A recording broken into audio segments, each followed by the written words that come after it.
as I said, with Seeta. Now, the reason I started with an introduction with Ramayana being a form of the Vedas and an extension of the Vedas, and Valmiki being the Rishi, is because that will be very evident once you look at the various characters and the story of the Ramayana.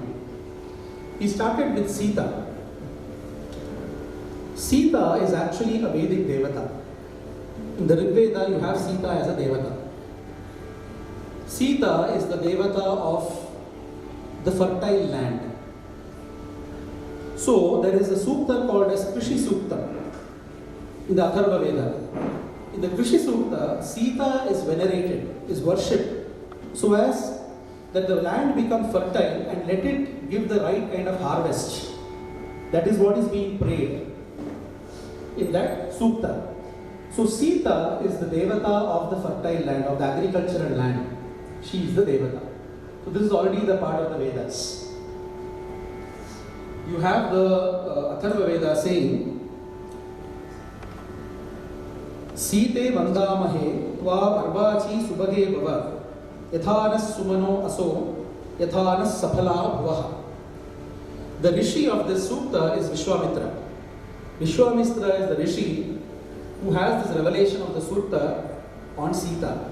And see the beauty of Valmiki, who brings Vishwamitra as the sage in the Ramayana, who joins Rama with Seeta. Who brings Seeta into the picture of Ramayana, it is Vishwamitra who brings Seeta into the picture.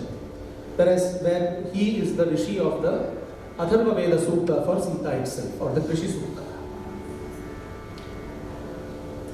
Now Seeta, when you look at the representation of Seeta, I will start with the Valmiki Ramayana first, because Valmiki Ramayana is the basis. In fact, you will be surprised to know that a lot of what we know about Ramayana today is not necessarily the part of Valmiki Ramayana. There are various adaptations of the Ramayana later, all for good. There is no controversy or argument there. All for good, but they are later adaptations. Because if you want to really look at the various characters of the Ramayana as they are, as they could be, you must look at the Valmiki Ramayana. Because in later Ramayanas, they have become deities already. So Rama has become a deity already in the later Ramayanas. If you take up the Adhyatma Ramayana, if you take up the Adbhuta Ramayana, if you take up Ramacharita-manas, if you take up the Kamba Ramayana, or the Pilipata Ramayana of Tunjatravitachan, or the Potanda Ramayana, all the Ramayanas have more or less followed the Adhyatma Ramayana of Vyasa, where already Rama is the deity. Rama is even in Valmiki Ramayana, Rama is an avatar of Vishnu, no doubt. But in the Ramayana, Rama will never exhibit himself to be the superpower. He will confine himself to the human aspects, and there are only a very, very few instances where the divine power of Rama will come out. Very, very few instances in the Valmiki Ramayana, not otherwise. But in the later Ramayanas, it goes into the deification. So, if you look at the Valmiki Ramayana, Seeta, the way Seeta is represented through the Valmiki Ramayana, she is introduced, as I said, by when Vishwamitra takes Rama and Lakshmana to Janaka. And Janaka is the one who introduces, who says that I have a daughter who is Ayonija. She is not born of the womb of a mother. She was got, I just got her. How did I get her? I got her from the earth. And why did the earth come into the picture? Because Seeta is the Rishi Devata. So that's where Valmiki correlates. Otherwise, what was the reason of bringing Seeta as getting from the earth? And in the later times, Seeta going back to the earth and saying that she is the daughter of Prithvi. What is the relationship of all this? The relationship of all this comes from the Vedic Sukta. Because Valmiki has followed the Vedic Sukta as it is.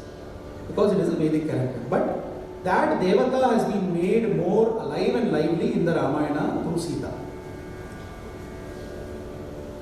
Now, the character of Seeta, I'll explain in two forms. I'll first explain the Valmiki Ramayana as you see Seeta there, then the other Ramayanas, and then the other literatures that speak about Seeta. Now, when you look at the Valmiki Ramayana, of course, after the the marriage ceremony and everything, you come to know of the nature of Seeta when Rama tells her that I am now going to the forest. So the entire episode has happened, where Dasharatha has asked, Kaikeyi asks him to go to the forest, and all those episodes done, and Rama is first revealing that to Seeta. He's coming, he's revealing to many people, and then finally he comes to the chambers and he reveals this to Seeta. So you must understand that the background of this is that the entire previous day and night, Rama and Seeta are spent in various rituals and rites which are required for the Pattabhisheka, for the coronation ceremony. The king and the queen have to undergo a set of rites and rituals. All of that have been happening till midnight, because there is an event where Vasishtha goes to Rama in midnight and tells him, you have to do these rituals are still pending, please go and do that, you and Seeta have to do it. So until midnight, these things have been happening. Early morning is where Rama is summoned. So Seeta is still in the preparatory mode of the coronation ceremony, is when Rama comes and breaks this news to Seeta. Seeta doesn't say why is this happening to you, or why did she tell you, or why did you accept. That is not the point of Seeta. Seeta's point is, I am going to accompany you to the forest. That is where she starts the dialogue. The dialogue is not about why this happened. The dialogue is about, because Rama ends his entire dialogue by saying that I am going to the forest. So that's where Seeta begins the dialogue and says that is not acceptable. I am going to accompany you. Then a series of dialogue follows. And there you can see the human aspect of Seeta. And you can correlate it with a lot of the modern nature of the human, and a lot what we would have seen in the movies as well. All those aspects Seeta puts, she puts a lot of arguments. Rama replies with a lot of arguments. He says that there will be wild animals, etc., etc., you will not be able to take care. She says, no, there is an astrologer in my father's place who told that I will go to the forest. So this has come true now, I will come to the forest. Finally, when she realizes that Rama is not ready to take her, she says, I will drink poison and die. Suicide. I'll write a suicide note and die. That you are responsible and I am going. She comes to that. Then also Rama doesn't accept. That is when Seeta tells a statement, a very, very surprising and interesting statement. What does she say? She says, Rama Jamataram Prapya Striyam Purusha Vigraham. She says, my father got a Jamata, a son-in-law, in the form of Rama. Lest did he know that this was actually a woman in the form of a man. She throws the final, thing at Rama to say that the only way now to make Rama do is to somewhere have to focus on the center. The ego has to get hurt somewhere or the other, else Rama is not going to accept it. So that is where she really throws it. This series, this entire episode, you all must read from the Valmiki Ramayana. It's a beautiful dialogue that happens between Rama and Seeta, where you can see the human nature of how two people would be interacting in this situation and what all arguments would be in place. So this is one Seeta, where you see the a complete human nature of Seeta. Some way she has to make Rama agree to take her to the forest. The other aspect is that she wanted to go, she was happily, when they all got ready, everybody is crying and all of that. Seeta is the only one who is joyously ready to go to the forest. So, somewhere deep inside her, she has that nature of being comfortable in the royal luxuries, at the same time being comfortable in devoid of all of that. She is capable of that. And at many places, Rama says, when during the Vanavasa, she says that, it is good that we should not be returning to Ayodhya at all. We should just keep staying in the forest itself. How beautiful it is. So, Rama says, you are speaking act as Janaka's daughter, because Janaka is a great realized soul, and you are speaking exactly like his daughter should be speaking. You are speaking just like that. So all those episodes, if you see, you will find Seeta being one with nature, completely in her happiest self, even when she is devoid of all luxuries that she has been brought up all her life. recounts the entire episode of the Maricha, episode of the Golden Deer, and she being taken away by Ravana. In fact, in the Ramayana, this happens in the last year of the Vanavasa. They have spent fantastic 13 years in the forest, in the beauty of nature. The last 1 year is all the events happen in the last 1 year of the Vanavasa. That is the beauty, that is what you infer from the Ramayana. Now there, again, Seeta falling for the golden deer. Of course, it has been interpreted by various scholars in different ways. But whatever it is, as per Valmiki Ramayana, he says that Devi fell for the golden deer. After all, alas, she fell for the golden deer at the end. But after that, the beauty is that Lakshmana says, no, it is Rakshasa. Seeta says, no, I want the deer. Rama is caught in between. He says, fine, let me get the deer, but Lakshmana, you take care of Seeta. And then he goes. And as you know, the episode of them calling Rama Lakshmana and Seeta admonishing Lakshmana. Now that is an episode again which brings a different side of Seeta, a different facet of Seeta as you see in the Valmiki Ramayana. She admonishes him completely, even going to the extent of saying that this is a plot that you and Bharata have done to gain me. That is why you want Rama to die. That is why you are not going to save him.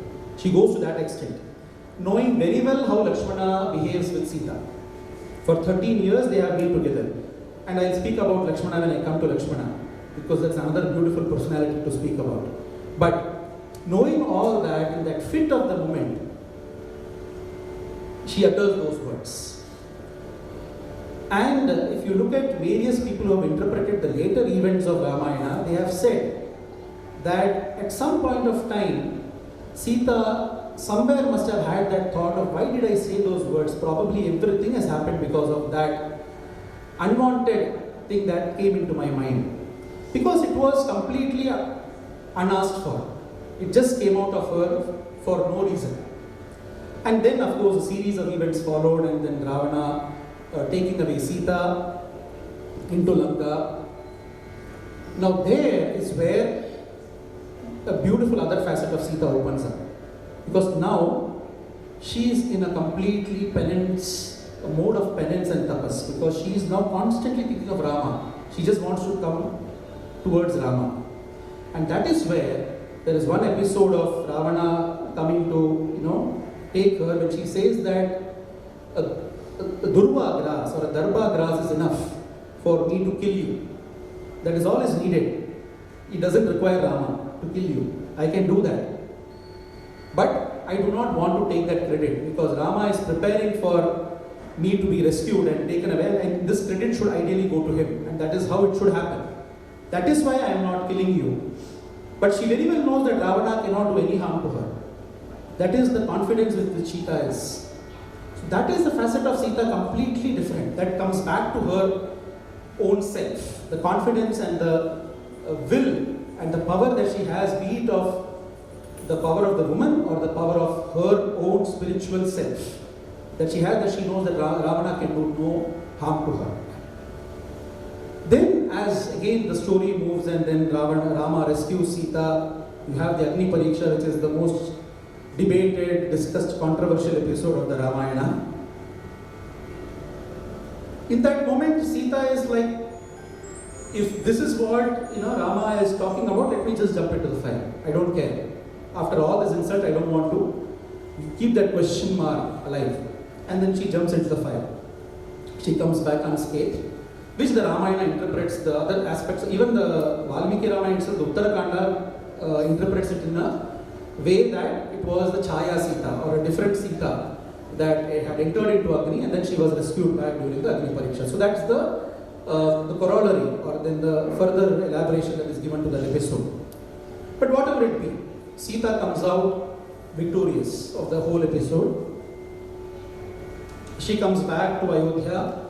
Then you have the entire episode of she being again. Actually, the original Ramayana ends there with the Pattabhishekam.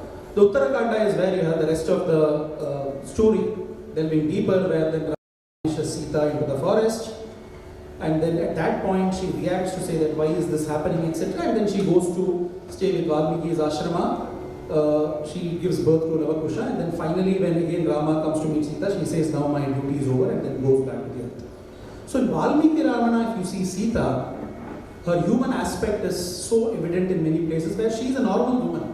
In many cases, you find Seeta as a normal woman. In many cases, you find her, this is beyond human. She is exhibiting a confidence, she is exhibiting a willpower that a normal human cannot exhibit. She is beyond all of them. She is feminine where it is needed. She knows how to be bold enough and courageous when it is not acceptable to her. All these aspects of Seeta you can find in the Ramayana. She is not a meek person who will accept whatever is being told. In some cases you might find that, but in many cases you find that she is bold and courageous enough to say what she wishes to say and what she wants to say. This is the Seeta of the Valmiki Ramayana. In Adbhuta Ramayana, there is another Ramayana where Seeta is the central character. The entire episode happens this way, but after they return to Ayodhya, at one point of time when the rishis come to Rama and they speak about another Ravana. This is not the Ravana who was killed with 10 heads. There is a Ravana who has got 1,000 heads and 1,000 hands and legs. He is creating more menace. So Rama tries to discuss with the rishis on how this person can be killed, and Seeta laughs at that entire episode and says, this is not your cup of tea to kill this Ravana. That Ravana you killed, fine. But this Ravana is my strength has to come here and not yours. And the entire episode happens where Rama goes, he is not able to kill, and finally Seeta takes the form of Adi Shakti. And all forms, feminine forms come to her, and then she kills that Ravana. So this is the form you find in the Adbhuta Ramayana, where Seeta is represented as the incarnation of the Divine Mother herself. And she has all the powers. So these are two distinct versions that you see of the Ramayana. Now there is a Seeta Upanishad. Now why do you need to look at Upanishad? Upanishad, the term itself means it is a secret. It is a rahasya. So if you want to know some subtler aspect of something that you have seen, you need to look at the relevant Upanishad to know what is the secret behind that name, that form. So you have a Rama Rahasya Upanishad, you have a Skanda Upanishad, you have a Surya Upanishad, which will elaborate what does Surya mean. You are worshipping Surya, you are putting flowers to Surya is all fine. But what does Surya essentially mean? You have to look at the Upanishad. So you have a Seeta Upanishad, which speaks about what is the real Seeta. What does Seeta mean? And there it says, Moola Prakriti Rupa. She is Moola Prakriti Rupa. She is the form of the primordial nature. If you look at our Indian philosophy, the entire creation has come from Moola Prakriti. If you look at the Brahman, the very cause of universe, that Brahman is always unmoving, immovable. The Brahman doesn't create anything. Only with Brahman there is no creation. For creation to happen, there is a slight adulteration that has to happen in Brahman. Then creation begins. There has to be some Sattva Guna, some Rajo Guna, some Tamo Guna, some sort of inertia, if I might call it, some sort of activity, some sort of anger, hatred, everything has to come in some form for creation to happen. If everything is in perfect balance and nothing of this is existing, creation will not happen. That is called as Prakriti, Moola Prakriti. So that Moola Prakriti is Seeta.